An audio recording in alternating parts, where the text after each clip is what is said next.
Look out, Snow White. He's coming for you, dude. The son of Beatles legends, John Lennon. Sean Lennon. Woo! Fearsome foe, Snow White. He's coming after you. Be afraid, Snow White. Be very, very afraid. Ooh. Oh, boy.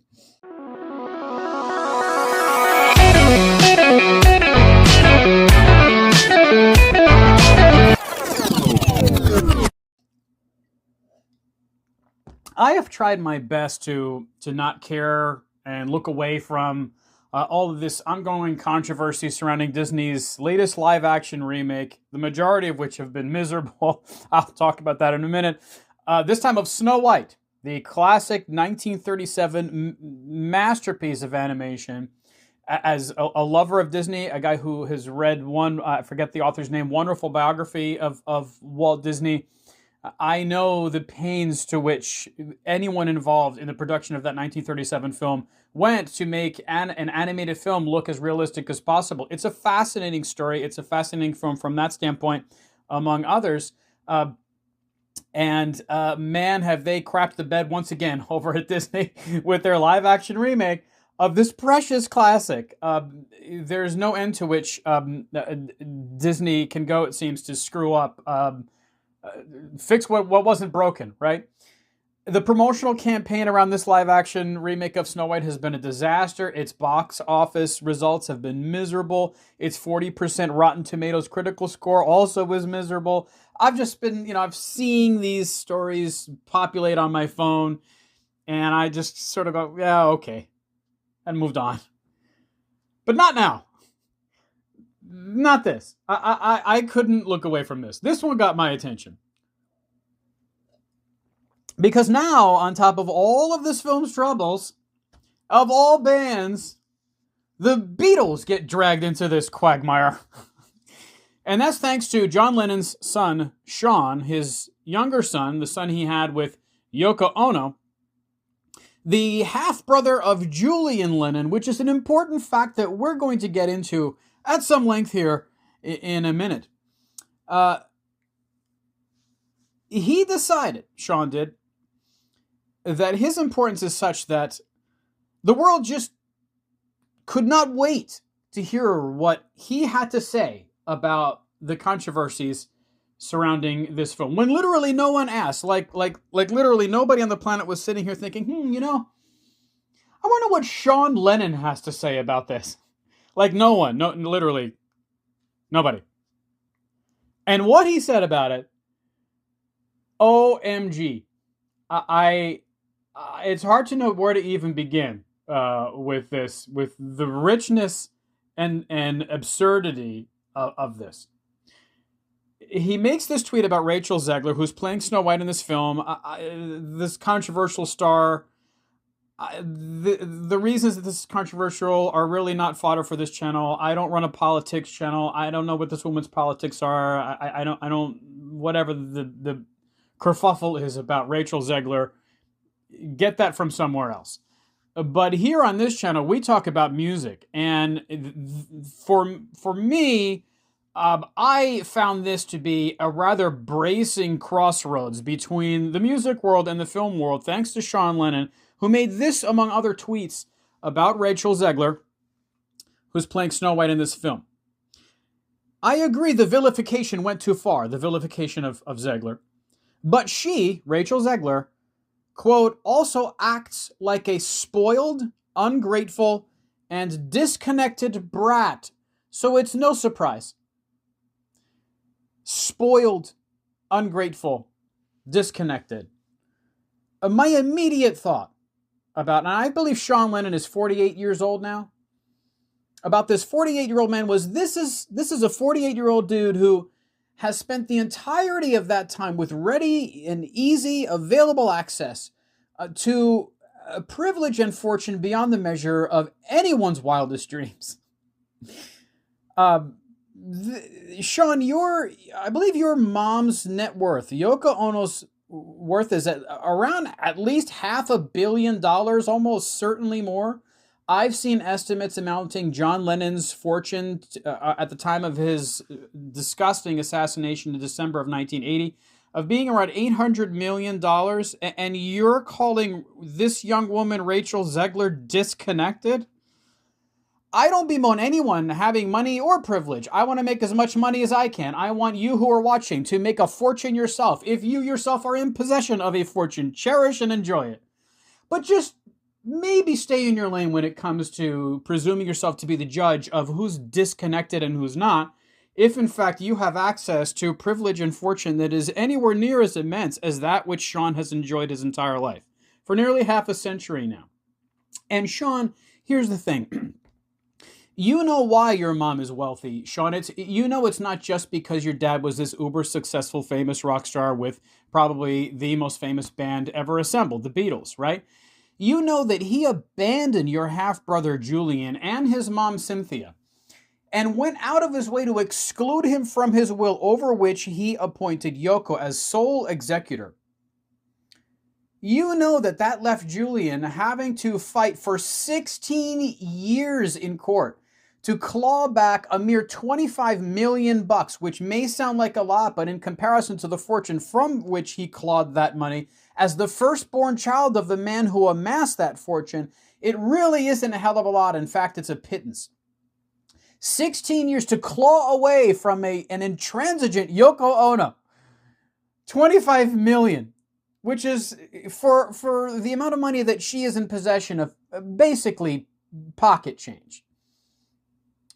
And then, again, despite the fact that Julian is this guy's firstborn child, and Sean is the beneficiary of this injustice, benefited quite handsomely from the apparent cruelty that John Lennon, who I otherwise revere, as we'll discuss, showed to his son Julian and his prior wife Cynthia, Julian's mom. Julian has had a very complicated relationship with John before and after John's assassination, and he has talked very candidly, very publicly, including in recent years, about that relationship. At some points, he'll say he holds his father's memory dear, but at others, he'll also say, sometimes in the same story, but that kind of sucked. That really pissed me off, actually, the way he abandoned us. This is how he talks about his dad. And here's Sean Lennon sitting in the background of all of this travesty, enjoying the fortunes that have befallen him and his mom as a result of this abandonment that John Lennon made of his prior family. Your dad, Sean, as a songwriter, as a musician, as a guitar player, underrated guitarist, I'm hardly the only one who says that, who has that opinion about John Lennon. He was a god among men. But as a father, your half-brother, he sucked. Okay? And Julian, as I said, he has said so throughout his life. There was this recent story in the New Zealand Herald. Came out in March 2020, so just 5 years ago, last month. 5 years ago last month. Listen to the language of this, which is filled with quotes of bracing candor by Julian. John Lennon's son felt cast aside when he embarked on a relationship with Yoko Ono. Julian Lennon has recalled how he felt the late Beatles legend had, quote, disappeared off the face of the planet when he divorced his mother Cynthia in 1968 and got together with the artist Yoko, because after that, they had very little contact. Julian said, quote, suddenly my dad literally disappeared off the face of the planet. At least, that's how it seemed to me. He and Yoko were deeply and publicly in love. And I felt as if my mum, M-U-M, the British parlance there, my mum and I had been cast aside. He told Observer magazine, quote, maybe 10 years passed during which my dad and I barely spoke. I was very angry about how he left the family. And here's more about the story of how this unfolded. And this is what comes immediately to mind for me when Sean Lennon presumes himself qualified to determine who is, quote, disconnected, who is a spoiled brat, and who isn't, okay? This from the website of a law firm that uses stories like this to caution potential clients about managing their affairs, their estates, their wills with the utmost concern and care. This blog post on this law firm's website says the following. John Lennon, who was murdered outside his New York City apartment building in 1980, amassed an $800 million fortune throughout his ultra-successful career. 10 years before his death, John executed a last will that nominated his controversial second wife, Yoko Ono, as the executor and trustee of his estate. This gave Yoko vast control over John's assets, including many of his song rights. He left all his wealth to Yoko and their son, Sean, as the only beneficiaries of his estate, despite the fact that John previously had an older son, his first child, Julian, with Cynthia, years before Sean's birth. And this song rights thing is fascinating because, as you probably know from Beatles lore, early on, Paul and John had this agreement that they were going to share co-songwriting credits on every song, even if it was just a song that really Paul only wrote, or just a song that really John only wrote. It was going to be Lennon-McCartney, which means that even those songs that John Lennon had little, if anything, to do with Paul writing during their time together with the Beatles, also the royalties from those songs go in part to Yoko Ono. Okay, imagine the fortune this woman sits on. Imagine the fortune on which Sean sits, presuming himself eligible as a judge of who is disconnected and who is not. The absurdity of this is laughable, doesn't even begin to describe. It strains the capacity of the English language to capture the absurdity of this circumstance. Okay? This blog post on this law firm's website goes on to say the following. Lennon's will cut out his eldest son, Julian, a child from his first marriage. Julian contested the will on the grounds that Yoko Ono had unduly influenced his father into drafting the will. This led to the classic setup of child versus seemingly ill-willed stepmother fighting for a share of the estate. It took a while for everything to come together. Yeah, it sure did. And after a grueling 16 years of litigation in surrogate's court, Yoko finally settled with Julian for an undisclosed amount. However, rumor has it that the settlement was approximately $25 million, nowhere close to what Julian would have received if John had had no will. If Julian had been able to prove that Yoko unduly influenced John into making the will, then Julian's share would have increased dramatically. Under New York State intestacy law, Julian would be entitled to about 25% of his father's estate, about $200 million instead of $25 million, the amount that he got after 16 years of fighting for it. Yoko would have received only about half the $800 million, and Sean would have received the other 25%. To make matters worse, yes, it gets worse. After the settlement, listen to this. Yoko began auctioning John's possessions. This included letters that Julian had written to his dad. Julian used his settlement proceeds to purchase these letters back. Imagine having to use your inheritance to buy back your childhood. I have felt strongly about this, very strongly about this, for a long time. This is an injustice that has lingered with me, and now as the father of two myself, I find this whole thing to be all the more repugnant. And now for this guy's younger son, this person who has benefited to an immense degree from that injustice, who has never had to hold a day job a day in his life and has no idea what life is like for the 99% of us, for him to start inserting himself into a controversy that had utterly nothing to do with him, and of all things, to do so in part to call out this young woman, Rachel Zegler, as somehow disconnected and spoiled. Who's disconnected, Sean? And do you even know this woman? Upon what information are you basing that judgment? Or is this just on what you've seen in the tabloids? That's all you need to know to call her publicly as the son of an immensely famous person, which means you yourself who've made plenty of music. I know, I get it. I think you got something new out. Right? Last year you put out a record, right? You're a producer out of your Manhattan kitchen, right? And all of this stuff. So, you have a platform that people pay attention to. When you say things, it gets into the Daily Mail, for instance, the Telegraph, the Independent. These are all the sources I've found stories about this on, okay? The Daily Mail, by the way, in their customarily buttoned-up, polite British manner, wrote that this remark about Zegler being a spoiled, ungrateful, disconnected brat, it came, quote, under a bizarre thread. Lennon wrote, discussing, I almost feel like I should read this in a British accent, but I won't. I'll spare you.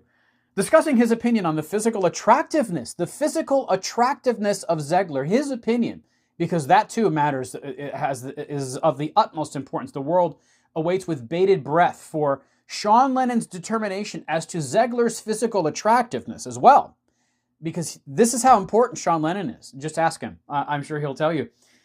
And her co-star, Gal Gadot, who plays the evil queen in this live-action remake. Quote, this is him talking. This is Sean. Both Gal Gadot and Rachel Zegler are exceptionally beautiful women. Some of y'all are bugging. There's some interesting or original language for you. Some of y'all are bugging. Quote, he goes on. Oh, does he go on? Sean says on X, some people are saying, quote, but beauty is on the inside. That is not the kind of beauty that gets you modeling or acting or even bodybuilding jobs, Sean goes on. He continues. Oh, yes, he continues.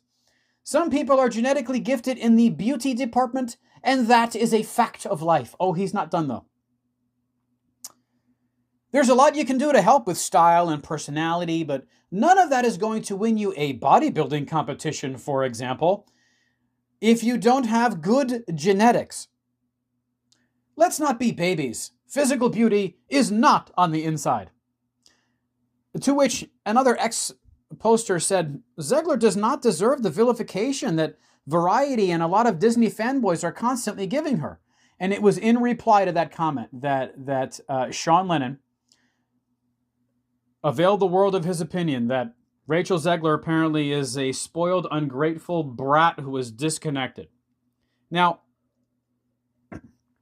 it's easy to see someone reading these comments about how beauty is not on the inside, or you have to be beautiful to win a bodybuilding competition and all this strain. I don't know. And think, man, this guy sounds pretty, I don't know, disconnected. That wouldn't be a far stretch, would it? Listen, John Lennon's death was one of the most despicable, devastating, and damaging events in the history of rock and roll. It robbed us of one of rock and roll's most innovative voices, most capable songwriters, and most talented musicians as well. I don't want that to be lost, given all of the credit that John justifiably receives for his songwriting prowess as part of that legendary McCartney-Lennon tandem. But this guy was one of rock's premier visionaries, premier voices, and guitar players. And his death reverberates to this day. This is why it's so important for Sean Lennon to summon the capacity to be a more serious person in moments like this. Because this is the legacy that he, whether he likes it or not, was born into. This is the legacy that he represents. And when he goes out on his platform and spouts these absurdities that are awfully rich considering his own personal circumstances, as I've just described at great length here, this is when it becomes so particularly unfortunate when you consider the glittering legacy that John Lennon's misguided treatment of Julian and Cynthia aside, he continues to enjoy. And in terms of just the context of his musical accomplishment, he is justly deserving of that. Every bit as glittering a legacy as humanity adorns, heaps upon him, okay? His death, the fact that his death reverberates to this day, the implications of it, the consequences of it, the anguishing loss of it, reverberate to this day, is itself a testament to the majesty of John Lennon's accomplishment and the importance of the legacy that his youngest son represents now. It keeps coming up in the work of his surviving peers, Neil Young, Bob Dylan, even the keyboardist for Tom Petty and the Heartbreakers, Benmont Tench, talks about John Lennon on X. I'll go over all of these. There was a record. This is the extent to which these lyrics that I'm about to share with you indicate just how present a figure John Lennon remains on the minds of those his work directly inspired. Okay, in 2003, Neil Young comes out with this record called Greendale. It's got one of my favorite Neil Young songs on it called Devil's Sidewalk. It's, I'm pretty sure, the first Neil Young song I myself learned to play on guitar. It's a tasty lyric and melody. And the lyrics to Devil's Sidewalk in part read as follows. One thing I can tell you is you got to be free. John Lennon said that. And I believe in love. I believe in action when push comes to shove. This is, more than 20 years now at that point, after John Lennon's death in 1980. That record came out in 2003. that long after the fact, Neil Young is still singing about the man. John Lennon is still that much of a presence on Neil Young's mind as to surface in his songs more than 2 decades following John Lennon's assassination. But that's not all. Almost more than a decade later, Bob Dylan comes out with this record in 2012 called Tempest. And if you've listened to that record and you've heard me sing that record's praises previously in my multitude of Bob Dylan videos on this channel, Tempest, that 2012 record, concludes with a gorgeous, mournful ballad called Roll On John. And yes, you guessed it, the John it refers to is in fact John Lennon. Now this was 2012, so now we're talking about more than 30 years after John Lennon's death. He's still enough on Bob Dylan's mind for Dylan to be writing lyrics like this in Roll On John. From the Liverpool docks to the red light Hamburg streets, down in the quarry with the quarry men, playing to the big crowds, playing to the cheap seats, another day in the life on your way to your journey's end, shine your light, move on, you burn so bright, roll on, John. More than 30 years after John Lennon's assassination, and this fellow songwriting legend, Bob Dylan, continues to ache and longing for his fallen friend, with whom he had a bit of a quarrelsome but mutually respectful friendship. There's wonderful video of the two of them joking around in the back of a cab in the streets of, I believe, London. I can link to that video in the description. If you haven't seen it, if the video doesn't immediately come to mind for you as it should, you've got to watch it. It's so much fun. These two loved each other to death. And that becomes apparent in the fact that Dylan was still writing about John Lennon more than 30 years after his assassination. Ben Montench, the keyboardist for Tom Petty and the Heartbreakers, once on X years ago, when it was known as Twitter, was talking about what he knows about songwriting or how to teach anyone songwriting. And he basically, I'm paraphrasing, but said all he needs to know about how to write a song, or all he can teach anyone about how to write a song, is what John Lennon told David Bowie about writing songs, which is say what you mean and make it rhyme. Full stop. So this is Ben Montench. Right, a little bit later on from Dylan, a little bit of a younger generation with Tom Petty, also clearly inspired enough by John Lennon as to, again, decades after Lennon's assassination, still be using Lennon as his guiding light for how to write a song. Lennon's legacy continues to storm around in the minds of these artists who he inspired, okay? And there are many ways to honor that legacy, Sean. And I'm telling you, buddy, this ain't it. This ain't it, bro. This is strange, and it's terribly rich in all the wrong ways. Pardon the pun there. These Disney remakes, again, I don't know what Rachel Zegler's politics are. This isn't a politics channel, but I know one thing for sure. These live-action remakes, collectively now, this has been going on for years. They just won't leave us alone with these things. To me, I've taken my daughters to see a couple of them, Aladdin, Dumbo, maybe one or two others. They constitute one of the most tragic failures of imagination in the history of cinema. That's my sentiment on these remakes. And I've been spent plenty of time slinging bitter opinions about film on this channel, and here I go again. Sorry, but that's how I feel about these Disney remakes. I don't understand why these remakes were necessary when they add nothing interesting to the legacies of the films they attempt to recapture. The miserable reception and controversy surrounding this Snow White live-action remake seems to me a pretty predictable and fitting culmination of one of the darkest episodes, in my view, in Disney history. And I'm saying this as a guy who, yes, I am an annual pass holder. I've taken my daughters to Disney dozens of times. I love Disney. But these remakes, no. Just no. I also love the Beatles. I love John Lennon. My misgivings about his treatment of Julian notwithstanding. And that's why I really felt like I had to speak up on this after I saw Sean Lennon's comments with respect to, of all figures, Snow White. This is why I hope that Sean, again, somehow finds it within himself to become a more serious person than he exhibits in these regrettable tweets, one of which he himself deleted, by the way, after the fact. The one about Zegler being a spoiled, ungrateful, disconnected brat, he deleted it. I don't understand why people do that. When you post something on X, you ain't nothing to delete. You're not going to delete anything. It's permanent. There's always a screenshot waiting to haunt you years later. And even though it was deleted, the stories I have found about this, there's the screenshot of the original tweet. He may have deleted, but it doesn't just die. The deletion button does nothing.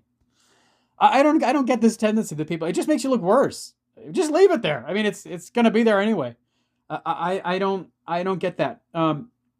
Just as I don't get the unseriousness that Sean Lennon, representative of one of the most titanic, important, and consequential legacies in the history of rock and roll, exhibits in moments like this. And by the way, I'm pretty confident that the sentiments he expresses about how beauty is not on the inside or whatever are probably sentiments that his father would have categorically rejected and without much hesitation, because John Lennon never hesitated. There's a wonderful clip of George Harrison talking about John Lennon where he says, John was tough. And he was. John was tough. He was. He apologized to no one. He didn't back down from his own convictions. This is why these dudes like Lennon, like Dylan and Neil and Benmont and so many others respect the hell out of this guy to this day, decades after his death. Because he was a man who commanded respect. Did he make some regrettable decisions as a dad? Sure. But as an artist, my God. And so, Sean, maybe stay in your lane, big guy. Okay? Stay in your lane. And if you have made it all the way to this video, you know what I'm going to say. Tap subscribe. Consider tapping subscribe. I love talking music with you, and I would love to talk music with you again next time.